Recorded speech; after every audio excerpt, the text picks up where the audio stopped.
አዲስ አበባ ላይ ለአንድ ብርቱ ቀጠሮ ወደ 4 ኪሎ አምርተው ጉዳያቸውን ፈጽመው ሲመለሱ በድንገት ሕይወታቸው ያለፈው ባለስልጣን ጉዳይ መነጋገሪያ ሆኗል። በዕለቱ የምንዳስሰው ጉዳይ ነው። በመጨረሻም ለትግራይ ብልጽግና ፓርቲ ይፈርማሉ የሚል ወሬ ሲወራባቸው የቆዩት አቶ ጌታቸው ረዳ በአዲስ የፖለቲካ ፓርቲ ብቅ ማለታቸው እየተሰማ ይገኛል። ይህን የተመለከተውን እንደዚሁም የአሜሪካ ኤምባሲ ሰሞኑን በአዲስ አበባ ጉዳይ መግለጫ ካወጣ በኋላ በተከታታይ ብዙ አዳዲስ ነገሮች እየተሰሙ ነው። በሚስጥር አዲስ አበባ የገቡትን ወታደራዊ ተሽከርካሪዎች በተመለከተ የተሰማ መረጃንም አጋራቸዋለሁ። ከውጪ የመከላከያ ሚኒስትሩ ከኃላፊነት ተነስተዋል። በሶማሊያ ጠቅላይ ሚኒስትሩም ድንገተኛ ሹምሽርን አድርገዋል። በመጨረሻ ነገሮች በጭምጭምታ ደረጃ ሲወሩ ከቆየ በኋላ ወደ ተግባራዊነት እየተቀየሩ ነው። ጎረቤት ሀገር ሶማሊያንም እንቃኛለን። ወደ ዝርዝር መረጃዎቹን የማሻግራችሁ አዲስ አበባ ላይ ለአንድ ብርቱ ቀጠሮ ወደ 4 ኪሎ አምርተው ጉዳያቸውን ፈጽመው ሲመለሱ በድንገት ሕይወታቸው ያለፈው ባለስልጣን ጉዳይ መነጋገሪያ ሆኗል። ባለስልጣኑ ምክትል ጠቅላይ ሚኒስትሩ በመሩት ስብሰባ ላይ ታድመው ሲመለሱ ይጓዙበት የነበረው መኪና ጎማ በመውለቁ በደረሰው ከባድ አደጋ ሕይወታቸው ወዲያውኑ ማለፉን የተሰማው ባለስልጣኑን ይዞ ሲጓዝ የነበረውን ተሽከርካሪ ሲሾፍር የነበረው ግለሰብም ከባድ ጉዳት ደርሶበት ሆስፒታል ስለመግባቱ ተዘግቧል። ትላንቱን ከሰዓት በፊት የቀድሞ የስልጤ ዞን ዋና አስተዳዳሪ የአሁኑ የማዕከላዊ ኢትዮጵያ ክልል ገቢዎች ቢሮ ኃላፊ አቶ አሊ ከድር በሞጆ ባቱ የፍጥነት መንገድ ላይ በደረሰባቸው የመኪና አደጋ ሕይወታቸው ማለፉ ተሰምቷል። ቃላቸውን ለኢትዮጵያ ቴሌቪዥን የሰጡት የኦሮሚያ ክልል ትራፊክ ደህንነትና ቁጥጥር ዋና መምሪያ ኃላፊ ኮማንደር በላቸው ቲኪ በፈጣን መንገድ ከሞጆ ወደ ባቱ ይጓዝ የነበረ ላንድ ክሩዘር ተሽከርካሪ ከሲኖ ጋር በመጋጨቱ የአንድ ሰው ሕይወት ወዲያውኑ ሲያልፍ በሁለት ሰዎች ላይ ከባድ ጉዳት መድረሱንም ገልጸዋል። አደጋው የደረሰው ከቀኑ 9 ሰዓት ከ20 ሲሆን ኮድ 375541 ኢት ላንድ ክሩዘር መኪና አንዱ የፊት ጎማው ከነቸርኬው ወልቆበት ፊት ለፊት ይጓዝ ከነበረ ሲኖትራክ ጋር በመጋጨቱ ምክንያት አደጋው ደርሷል ብለዋል። በወቅቱ ምንም አይነት ግጭት ሳይኖር የፊት ጎማ የወለቀበት ምክንያት እየተጣራ መሆኑንም ለቴሌቪዥን ጣቢያው አመላክተዋል።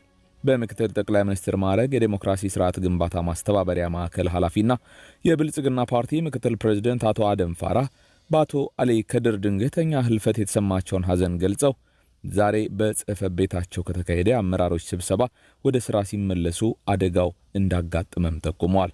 ባለስልጣኑ አቶ አሊ በስልጤ ማህበረሰብ ዘንድ ጥሩ ተቀባይነት ያላቸው ሰው ሲሆኑ ከስልጤ ዞን ወጥተው በፌዴራሉ መንግስት ውስጥ በከፍተኛ የስልጣን እርከን ውስጥ እያገለገሉ ካሉት ሙፈሪያት ካሚልና ሬድዋን ሁሴን ጋራ ጥሩ ቀረቤታና ወዳጅነት እንደነበራቸውም ይነገራል። በሌላ ዜና የአሜሪካ ኤምባሲ ከሰሞኑ አዲስ አበባን በሚመለከት መግለጫ ካወጣ በኋላ በተከታታይ በርካታ አዳዲስ ወሬዎች እየተሰሙ ነው።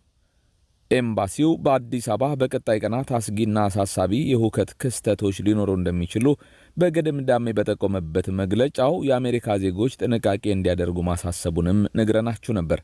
ታዲያ ይህ የኤምባሲው መግለጫ ከወጣ በኋላ በአዲስ አበባ ባለፉት ጥቂት ቀናት ከአሜሪካው መግለጫ ጋር የሚገጣጠሙ ክስተቶች እየታዩ ነው እየተባለ ነው።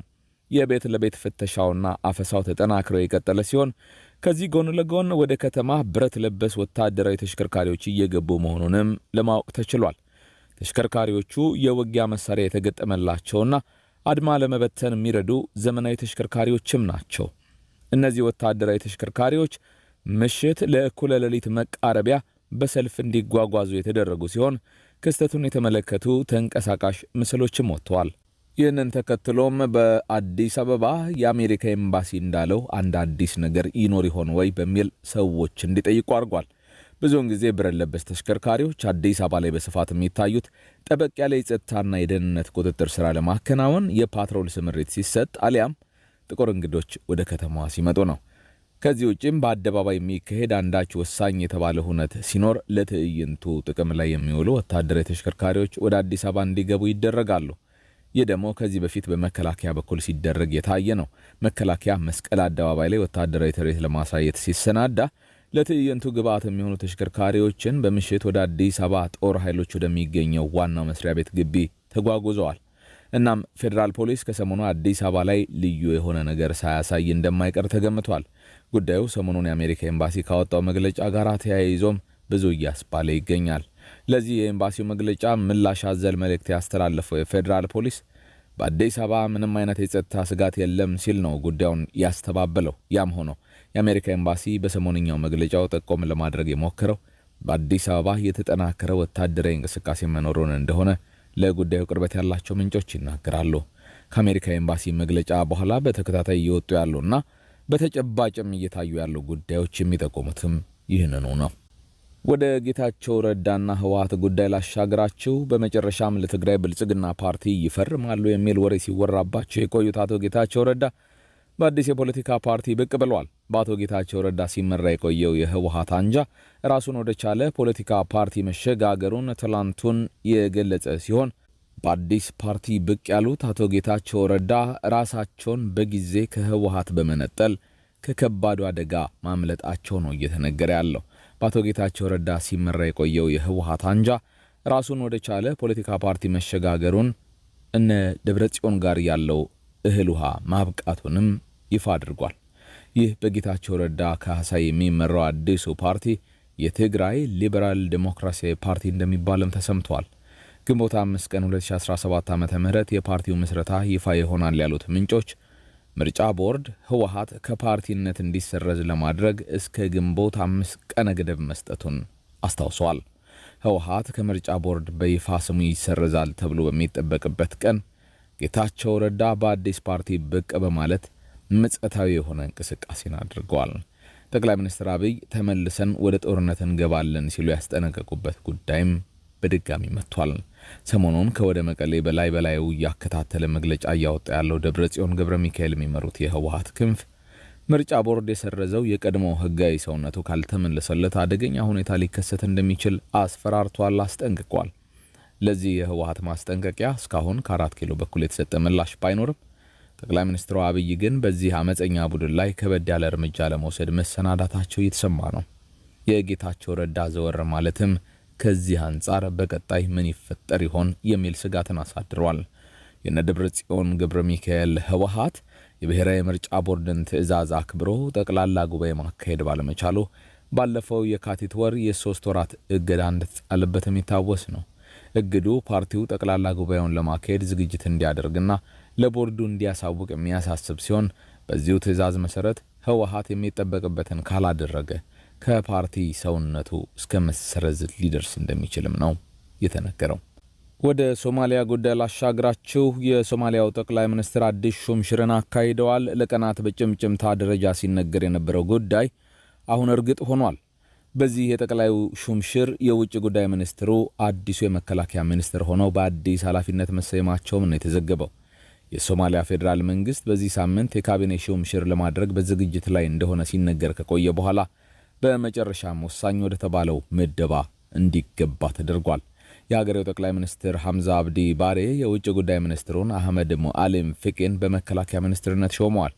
ኢትዮጵያን በመተቸት የሚታወቁትና ላለፈው 1 ዓመት የውጭ ጉዳይ ሚኒስትር የነበሩት አህመድ ፊቂ መከላከያ ሚኒስትር ሆነው ሲሾሙ በፊቂ ምትክ ምክትል ጠቅላይ ሚኒስትር የነበሩት አብድሰላም አሊ እንደተሾሙ ታውቋል። ከ2 ሳምንት በፊት መከላከያ ሚኒስትር ሆነው ተሾመው የነበሩት ጅብሪል ሐጂ ደግሞ ምክትል ጠቅላይ ሚኒስትር ሆነዋል። በአንድ ወር ጊዜ ውስጥ ሁለተኛው የመከላከያ ሚኒስትር ለውጥ የሆነው ይህ ሹመት አልሸባብ ጥቃቱን እያጠናከረ በመምጣቱ የጸጥታው ሁኔታ እያሽቆለቆለ መሄዱን ተከትሎ የተካሄደ ሹምሽር ነውም ተብሏል። ይህ ለውጥ በአንድ ወር ውስጥ ብቻ ለሁለተኛ ጊዜ የተደረገ በመሆኑ የታጣቂ ቡድኑን የስጋት መጠን ያመላከተ እንደሆነም ተገልጿል። ተሰናባቹ ሚኒስትር ለረጅም ዓመታት በመከላከያ ሚኒስትርነት ሲያገለግሉ የነበሩትን አብዱል ቃድር መሐመድ ኑርን ተክተው መስራት ከጀመሩ ገና ሳምንት ብቻ እንደሆናቸው ሶማሊ ጋርዲያን የወሬ ምንጭ ዘግቧል። ይህ በዚህ እንዳለ ጠቅላይ ሚኒስትሩ የሀገሪቱን የብሔራዊ መረጃና ደህንነት ኤጀንሲ ኒሳ ኃላፊ የሆኑትን አብዱላሂ መሐመድ ሳምባ ቦሎሼን ከኃላፊነት እንደሚያሰናብቱም ነው እየተነገረ ያለው።